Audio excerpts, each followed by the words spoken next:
Hey guys, welcome back. This time I've got the part 3 video in Hindi and English notes.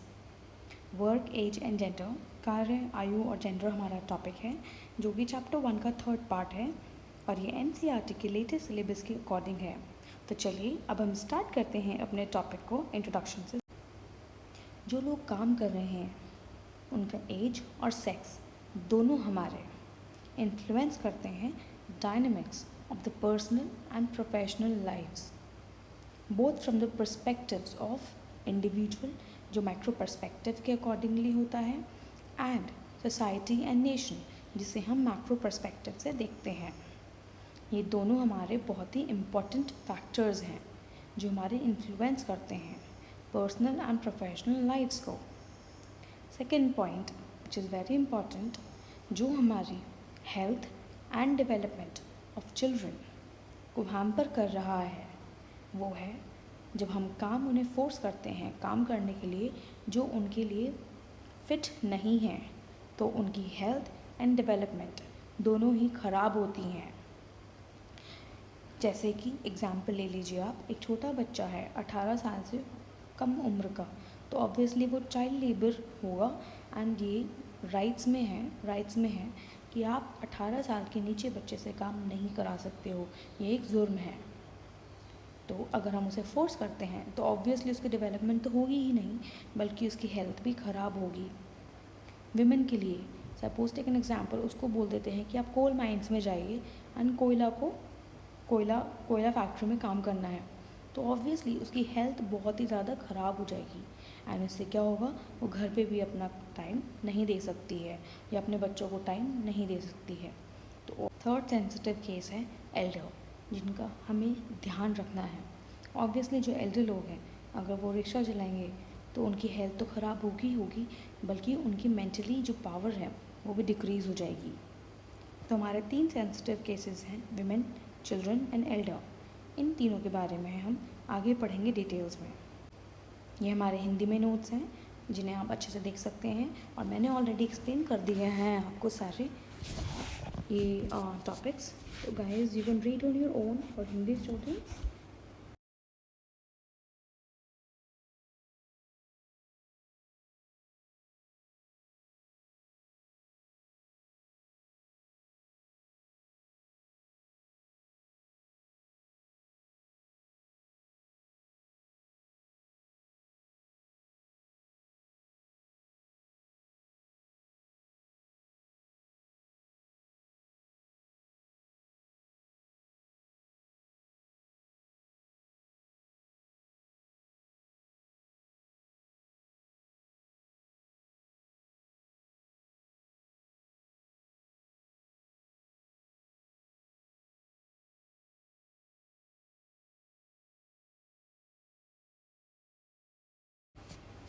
Challenges जो हमारे face होते हैं by the genders, चाहे वो बच्चा हो, चाहे वो बड़ा हो, चाहे वो बूढ़ा हो, इन रिलेशन टू वर्क।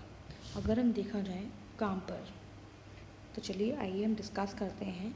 अब आप देख रहे हैं कि इसमें लिखा हुआ है nature distinguishes the two sexes. Nature ने ऑलरेडी डिस्टिंग्विश कर रखा है बिटवीन मेल एंड फीमेल बहुत ही clearly with biological and functional differences. Let's see now the difference between sex and gender, which is very important.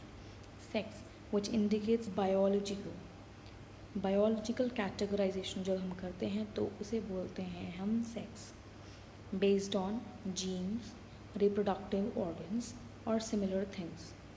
अगर हम बात करते हैं gender की तो वो indicate करता है social and cultural perspectives।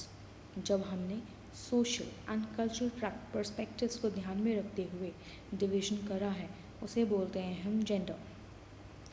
हमारी हर सोसाइटी में social and cultural practices determine how various genders are expected to behave and the type of work they should do. Girls, छोटे बच्चे जो होती हैं वो डॉल से खेलेंगी, बॉयज़ जो होते हैं छोटे वो डॉक्टर्स बनेंगे या इंजीनियर्स बनेंगे, बाइक चलाएंगे, कार से खेलेंगे। तो ऑब्वियसली हमने शुरू से ही उनके लिए रोल बना दिए हैं। शुरू से ही बता दिया जाता है कि लड़की कैसे बिहेव करेगी एंड लड़का कैसे बिहेव करेगा। लड़की को हमेशा बोला जाता है कि आप चुप रहिए जब बड़ा बोलता है, बट लड़के को ज़्यादा टोका टाकी नहीं होती है जब वो बाहर जाते हैं। तो ऑब्वियसली सोसाइटी ने, हमारे कल्चर ने शुरू से ही रोल बना दिए हैं कि गर्ल्स ऐसे बिहेव करेंगी, बॉयज़ ऐसे बिहेव करेंगे, ये इनके रोल्स हैं। So over a period of time अगर देखा जाए, जो ये हमारे नॉर्म्स हैं, रूल्स एंड रेगुलेशंस हैं जेंडर्स के लिए, प्रैक्टिस करते रहते हैं जब वो छोटे से होते हैं, बड़े होते हैं, एंड ये हमारा पीढ़ी टू पीढ़ी, हमारा जनरेशन टू जनरेशन ये पास ऑन होते रहते हैं। तो obviously these become then stereotype and then it is considered as normal and expected behaviour from each one of its member. Obviously you will expect कि boys ऐसे ही behave करें, man ऐसे ही बिहेव करें, women ऐसे ही बिहेव करती हैं। So these are stereotype which cannot be changed. These are the norms which have been set for gender role identity, जो सेट कर दी गई हैं। अब जैसे हाईलाइटेड पार्ट देख सकते हैं, इम्पैक्ट ऑफ जेंडर। हमने जो जेंडर डिफ्रेंसिएशन करा है सोसाइटी ने, सोशल एंड कल्चरल प्रैक्टिसेस के हेल्प से, you can say that obviously it's society and culture who are helping to make gender differentiation to perform their roles in a particular way. Gender ऐसे ही role particular way में perform करेंगे which is demanded by society at a social and cultural practices. Hence this will become stereotype, and now the people say, oh, you should be doing this, you should be doing that. We have no valid reason क्यों, कैसे, क्यों लड़की ही करे या क्यों लड़का ही करे. So over a period of time, these norms and practices have become stereotyped. They are passed on from one generation to the other and continued to be practiced. Therefore we say gender is socially constructed. Gender हमारा socially society ने बनाया है. So this statement you can explain. Explain the statement gender is socially constructed. So the above answer is the answer of this question. Guys, यहाँ पर practice की spelling गलत है, PRAC, C is missing, so kindly see that. I am so sorry for it. अगर कोई spelling mistake होती है that is a silly mistake. I am so sorry for that. I hope you'll bear with it. In this we gonna study about role of women. Women का क्या role है काम में, in in relation with work. Women have all along been engaged in production and marketing. We see the example of rural areas. अगर हम देखें गांव का, तो women हमारी इन्वॉल्व होती हैं एग्रीकल्चर में और एनिमल हस्बेंड्री में. whereas urban areas, cities and town में, वो इन्वॉल्व होती हैं कंस्ट्रक्शन में, जैसे एक्टिविटीज़ में, एंड एम्प्लॉय होती हैं एज डोमेस्टिक लेबर. इवन ये भी हो सकता है कि वो घर में किसी के काम कर रही हैं. तो hence women are contributing to the income of the family. women obviously contribute कर रही हैं इनकम बढ़ाने में अपनी फैमिली की. तो वो एक कोई ऐसी फैमिली भी होती है, बहुत सारी ऐसी फैमिलीज़ हैं जहाँ खाली women are only working, and वही हमारी महिलाएं हैं जो घर में पैसे ला रही हैं एंड हेल्प कर रही हैं अपनी फैमिली को चलाने में. तो ये मेरे नोट्स हिंदी में दिए गए हैं कार्य के संबंध में जेंडर मुद्दे, जो मैंने वही इंट्रोडक्शन दिया है, सेक्स और जेंडर में क्या डिफरेंस होता है, एंड देन क्या क्या हमारे वुमेन के रोल्स हैं, वो मैंने इसमें बताया गया है अच्छे से. तो ये आप नोट्स आराम से अपनी नोटबुक में लिख सकते हैं, एंड इसी तरह से अगर आप याद करेंगे तो आपके ऑब्वियसली कोई भी क्वेश्चन और आंसर्स अटैम्प्ट कर सकते हैं. बिकॉज़ ज़रूरी है कि आपकी अंडरस्टैंडिंग अच्छी हो, क्योंकि आपने देखी होंगी कि बहुत सारी वीडियोज़ हैं जिसमें खाली प्रेजेंटेशन दी गई है, उसमें खाली हमारे पॉइंट्स बताए गए हैं. उससे तो काम नहीं चलने वाला guys. Notes can help you to have better understanding.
अब हम पढ़ते हैं place of women in society in terms of power. तो विमेन हमारी एक्टिव पार्टिसिपेंट्स हैं अर्निंग में भी एंड कॉन्ट्रीब्यूटिंग फैमिली रिसोर्सेज के लिए भी। बिकॉज किसी किसी फैमिली में ये भी होता है कि खाली वही हमारी एक अर्निंग सोर्स है, या हमारे जो दोनों कमा रहे हैं तो वो भी ऑब्वियसली अपना कंट्रीब्यूशन दे रही हैं, बट कंट्रीब्यूशन के बाद भी दे डोंट हैव फ्रीडम कि वो डिसीजन ले सकें घर के। वो कोई जो मैन होगा, हेड होगा, वही डिसीजन लेगा एंड इंडिपेंडेंस नहीं है उनके पास। So they are powerless still when they are contributing to the family income and family resources। तो इसलिए वेरी इम्पॉर्टेंट हमें ये बहुत ज़रूरी है कि विमेन को एजुकेट करना एंड उनको एम्पावर करना, ताकि उन्हें पावर दी जा सके, वो अपनी आवाज़ उठा सकें एंड वो अपना स्थान बना सकें इस सोसाइटी में। So it's very important them to educate and empower. This can come as a question, why it is important to empower the women and educate the women। Alright, तो ये हमारा हिंदी में नोट्स हैं समाज में महिलाओं का स्थान। तो सशक्ता देनी बहुत ज़रूरी है, इनको शिक्षित करना बहुत ज़रूरी है ताकि अपने आप को समर्थ बनाएं और समाज में अपना स्थान पा सकें।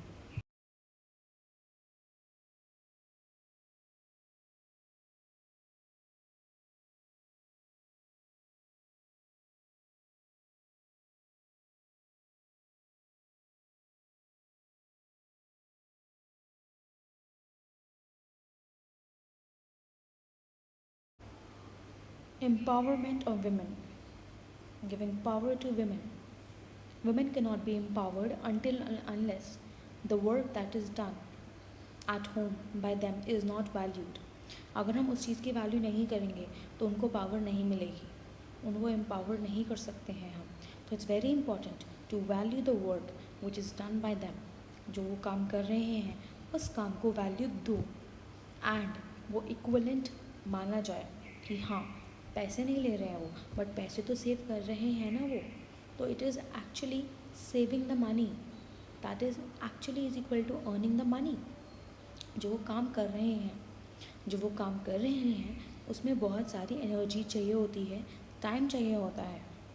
सो it is also very important to value their work done by them, and the energy that is spending on us is actually helping each and every family member to give contribution to their work or to their studies।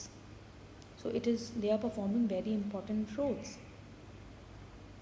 The work done by the women needs to be valued as an economic contribution and productive activity। That is how we can empower the women। Over the period of time हमने देखा भी है कि women are participating outside the houses, they are doing the jobs, they are acquiring the senior positions which are actually becoming the most earning family members and contributing to family resources। Thus women work should be valued and considered as an economic activity। ये मेरे notes हैं हिंदी में। महिलाओं को सशक्ता मतलब power देना, और आप अच्छे से पढ़ सकते हैं। अगर कोई स्पेलिंग मिस्टेक हो तो sorry for that and you can correct me.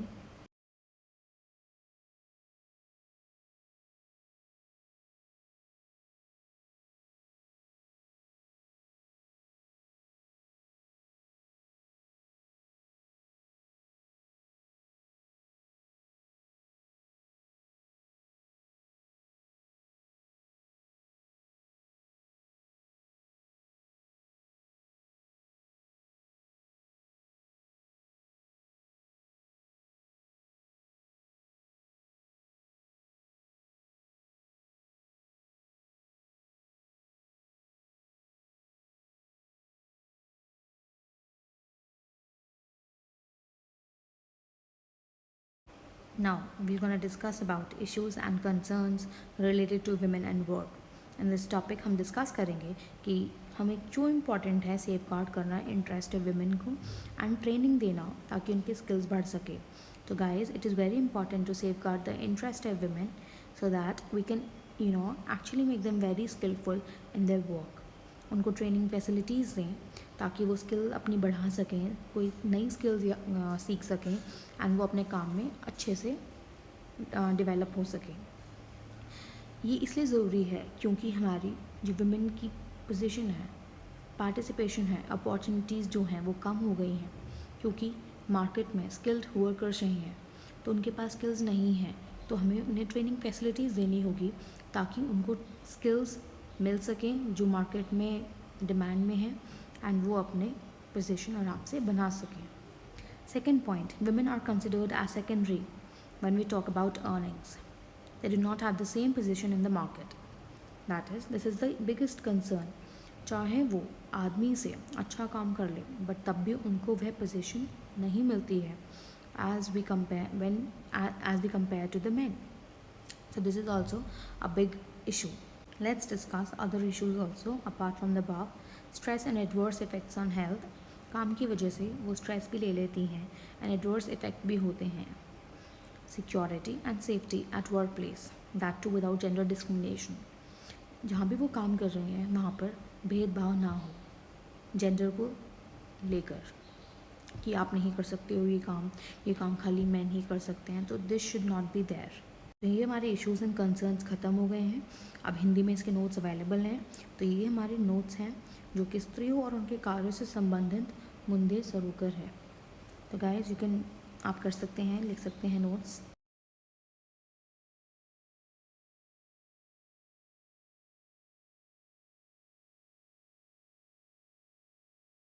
Let us discuss initiatives and constitutional rights. क्या क्या इनिशिएटिव्स हैं एंड कॉन्स्टिट्यूशनल राइट्स हैं ताकि वुमेन भी अपने पोजीशन बना सकें at place of work. Constitution हमारी गारंटी करता है equality to both men and women in all works of life, चाहे वो एम्प्लॉयमेंट हो, चाहे वो अपॉइंटमेंट हो कहीं भी ऑफिस में, ठीक है। वो डिस्क्रिमिनेशन नहीं करता है, भेदभाव नहीं करता है कहीं भी, चाहे वो काम की जगह हो या ऑफिस हो, किसी भी बेसिस पे, चाहे वो कास्ट के बेस पे हो, क्रीड के बेस पे हो, कलर के बेस पे हो, रेस हो या सेक्स। तो ये हमारा एक तरह से राइट है, right of women not to be get discriminated. Second point, women work should be protected from any kind of exploitation and should be supported in their educational and economic pursuits.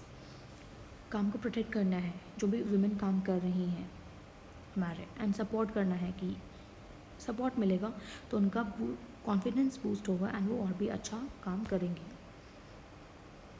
Third point, special provision देने चाहिए women and children को, that is made by the constitution. Now let's see what are those special provisions that have been given by our constitution to protect their work from getting exploited and support their work, that they can work better. Factories Act of 1948, the Plantation Labor Act of 1951, the Maternity Benefit 1961, Equal Remuneration Act, NPA National Plan of Action, जो department of social welfare ने दिया है ताकि हमारी equal remuneration मिल सके। ऐसा ना हो कि एक आदमी और औरत जहाँ काम कर रहे हैं, एक को 500 रुपये मिलते हैं और दूसरे को 600 रुपये मिलते हैं, तो वुमेन को कम मिल रहे हैं, तो वो नहीं होना चाहिए। तो ये हमारे कुछ एक्ट्स हैं जो हमारी हेल्प करते हैं प्रोटेक्ट करने के लिए वुमेन एंड चिल्ड्रन को, ताकि उनका मिसयूज़ ना हो सके, उनकी हेल्थ एंड डेवलपमेंट अच्छे से होती रहे।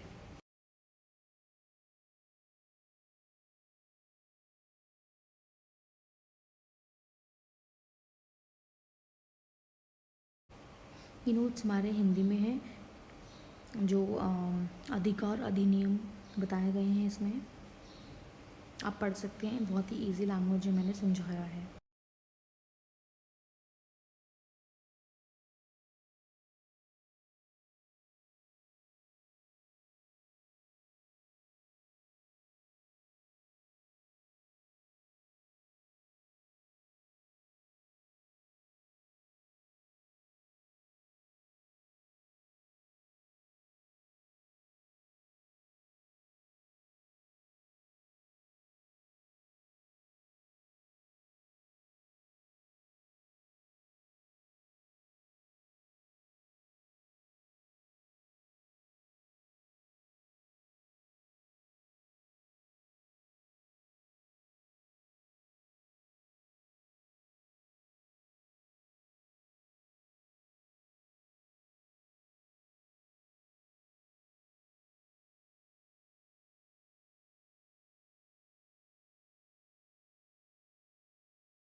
जिसमें हम 2 डिटेल्स में पढ़ेंगे, KGBV and BBBP।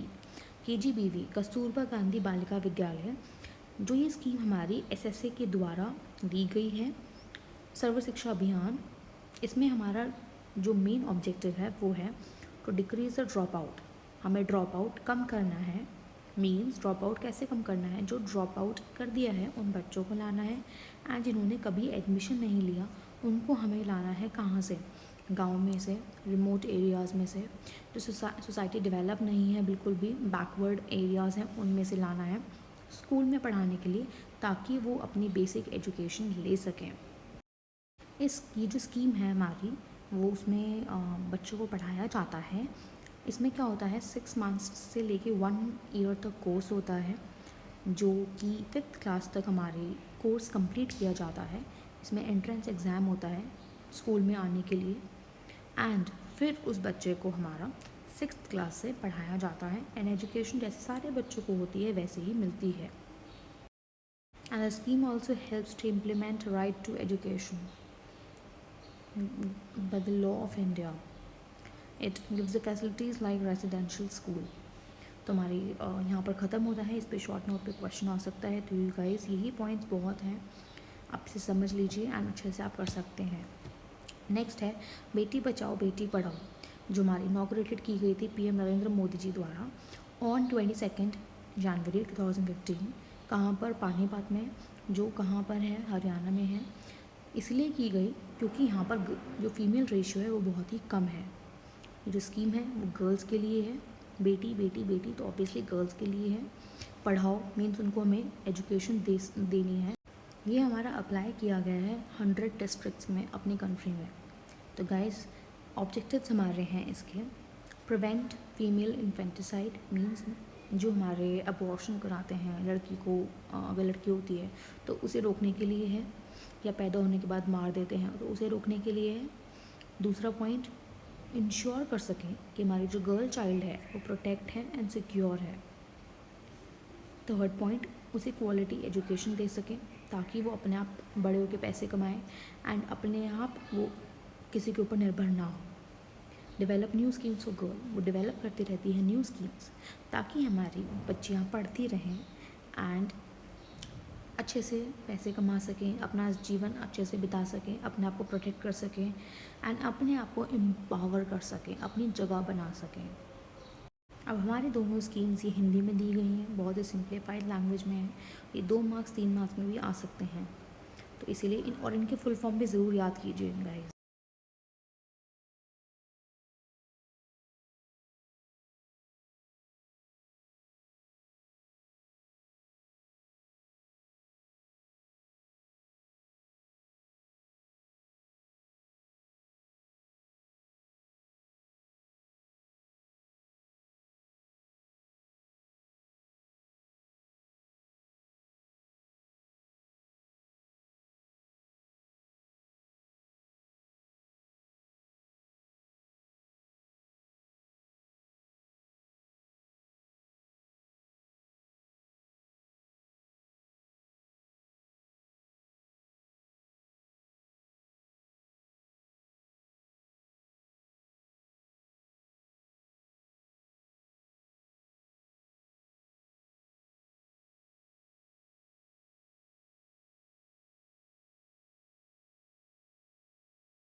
Thank you for watching the video guys. जिसने सब्सक्राइब नहीं करा है वो सब्सक्राइब कीजिए, like the video and keep sharing my video and don't forget to press the bell notification ताकि जो मैं वीडियो बनाती हूँ वो आपको पता चल जाए। Thank you guys, take care. Part 4 coming soon. Ta-da.